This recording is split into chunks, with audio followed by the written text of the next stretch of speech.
All right, listen up. Before hospitals were a thing, death wasn't a polite visitor. No, sir. It was more like a nasty drunk cousin who crashed your party and stayed way too long. People didn't get rushed to shiny buildings with fancy machines and nurses who know what they're doing. Nope. They died at home, in the streets, or wherever the hell they dropped. Imagine sharing your dinner table with a corpse. Smell the stink of decay wafting through your window. Hear rats partying on the bones in your alley. Sounds like a horror flick, right? But this was everyday life. And I'm Detective Dusty, your guide to this messed up chapter of history. Let's jump in. Back then, if you got sick, you stayed home because hospitals were either non-existent or worse than the disease. Family and friends crowded around, some praying, some freaking out, all trying not to pass on the sickness. No cold storage here. When someone died, their body stayed put, sometimes for days or weeks, rotting right in the house. Imagine the smell, like a mix of rotten eggs, moldy cheese, and, well, a fresh pile of something you don't want to think about. But death wasn't just confined indoors. Cities became death traps during plagues and famines. Bodies piled up in alleys and roads. In medieval London, the Black Death was so bad they had to send carts out daily just to haul the dead away. But it was never fast enough. Rats feasted on the dead. People tripped over bodies, and the air was thick with the stench of decay. When it got unbearable, they burned piles of corpses in the streets. Yeah, that helped about as much as putting out a fire with gasoline.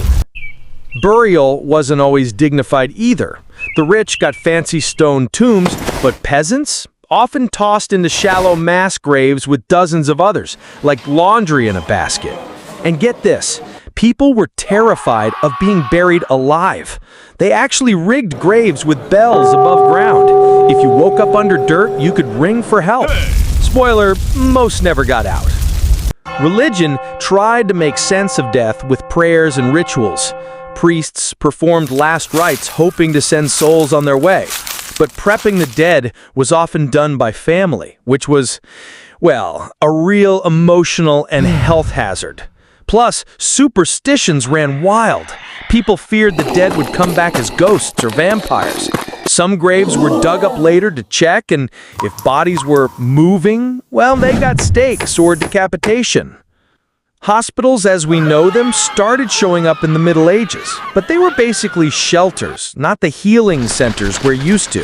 No ICUs, no antibiotics, just a bed and maybe some stale bread. Doctors were rare, and most care was given by monks or nuns using herbs and prayers. It wasn't until the 19th century that hospitals became actual places of medicine and science. So yeah, before hospitals, death was everywhere, personal, raw, and terrifying. But humans adapted, survived, and built the systems that save millions today. So next time you complain about a hospital wait or weird doctor, remember this. A few hundred years ago, you might be sharing a dinner table with a corpse or dodging rats on the street. We've come a long way, folks, and that's something worth appreciating. I'm Detective Dusty, and thanks for sticking with me through this grim trip down history. Like, subscribe, and go hug someone alive, because that's the real miracle here.